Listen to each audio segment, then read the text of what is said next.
మీకోసం మీ పిల్లల కోసం ఏడవండి అన్నాడు. ఇప్పుడు అడుగుతున్నాను, ఇప్పుడు 70లో తగలడింది యెరూషలేము మాత్రమే.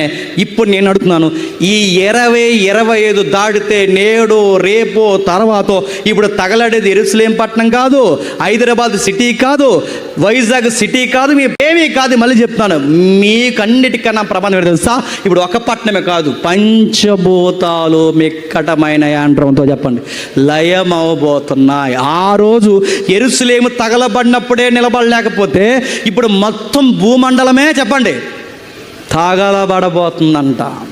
ఆ రోజు ఆయన చెప్పింది పక్కా జరిగింది 70లో. ఆ రోజు మొదటి శతాబ్దంలో చెప్పాడు ఏమని?